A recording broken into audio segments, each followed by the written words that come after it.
həyat özü bir kitabdır. Və deyəsən o ədəbiyyatdan maraqlıdır. Hətta mən bir dəfə ürək ağrısını yazmışdım ki, ədəbiyyat həyata uduzur. Çünki həyatda, ədəbiyyatda olduğundan daha maraqlı hadisələr baş verir. Ədəbiyyat yalnız onun bir hissəsini qələmə alır, həm də özünə sərf eləyən şəkildə. Hər bir insanın həyatında ona həyatımın kitabı deyə biləcəyi bir nəşr mütləq olmalıdır. Demək olar ki, bir çox kitablar mənim həyatıma təsir eləmişdi, şeir kitabları. Amma sonralar Qurban Səidin Əli və Nino kitabı söhbət gedir 30 il qabaqda. Əli və Nino'nun eşq macərası üzərində qurulan əsərdə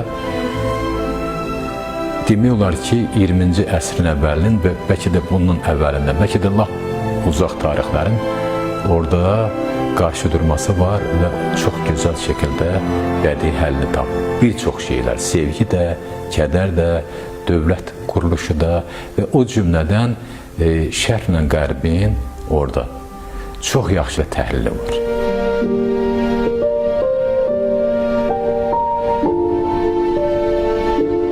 Bu əsər daha çox populyarlaşdı Azərbaycanda. Məlum oldu ki, əslində bu hal-hazırda bizim dünyaya çıxan yeganə nəsr əsərimizdir. Hər bir müəllif arzulayar ki, əslində onun öz imzası yox, yazdığı əsər qalsın.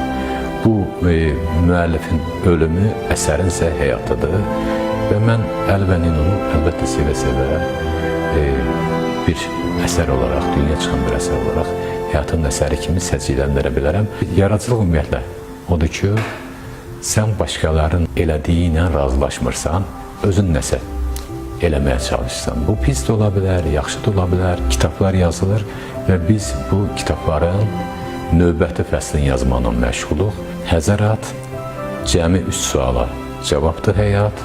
Kim, heç kim, hara, heç hara, nə vaxt, heç vaxt. Mən ümumiyyətlə yazanda hər dəfə bilirəm ki, sonuncu dəfə yazıram və bununla da yaradıcılıqla vidalaşıram kimi yazıram. Amma şükür olsun ki, həyatda davam edir, kitabın növbəti səhifələri yazılır və ümid eləyək ki, nə vaxtsa bizim yazdığımız kitabı da hansısa bir oxucu gələn əsrdə, o bir əsrdə, bəlkə də günü sabah özünün həyatının kitabı hesab edəcək.